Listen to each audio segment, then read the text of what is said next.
नमस्कार. आद्य शंकराचार्य विरचित गुरुवष्टकम स्तोत्रातील पुढील श्लोक आज प्रसारित होत आहे. अनर्घ्यानि रत्नादि मुक्तानि सम्यक मालिंगितां कामिली यामिनीषु मनश्येन लग्नं गुरोरंघ्रि पद्मे ततः किं ततः किं ततः किं ततः किं. अनर्घ्यादि रत्नादि मुक्तानि म्हणजे मुक्तानि म्हणजे मणी आणि मौल्यवान रत्न की अनर्घ्य आहेत, म्हणजे ज्याचं मूल्य आपण करू शकत नाही अशी अमूल्य अशी रत्न माणकं मोती जरी एखाद्याला प्राप्त झाले.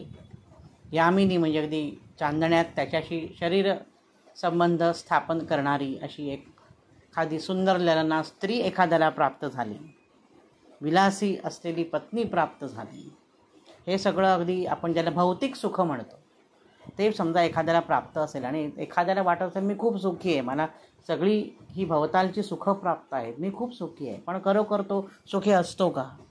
त्या सगळ्या सुखाचा काय उपयोग आहे का? हे नश्वर आहे ना, एक ना एक दिवस सगळं विरून जाणार आहे बुडबुड्याप्रमाणे. मग खरं सुख कशात आहे? ते सुख संत सज्जनांचे पाही, ते सुख नाही आणि के ठाई. त्याच्यामुळे त्याची वृत्ती जर देवाजवळ स्थिर नसेल, सद्गुरूंच्या चरणांशी स्थिर नसेल, तर या सगळ्या भौतिक संपत्तीचा, या ऐहिक सुखाचा काय उपयोग? काहीच उपयोग नाही. एक ना एक दिवस हे सगळं लयाला जाणार आहे. तुमच्याबरोबर येणारे आहे ती म्हणजे तुम्ही केलेली उपासना. बँक बॅलन्स आपण वाढवतो, आपण अख्खं आयुष्य बँक बॅलन्स वाढवण्यासाठी खर्च करतो, पण मग नाम बॅलन्स आपण कधी वाढवणार?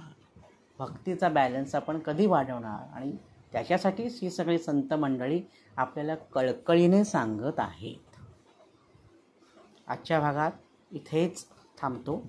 नवनवीन माहितीपूर्ण व्हिडिओ पाहण्यासाठी, ऐकण्यासाठी वैभवदातार ऑफिशियल हा माझा यूट्यूब चॅनल जरूर सबस्क्राईब करा. धन्यवाद. तस्मै श्री गुरवे नमः.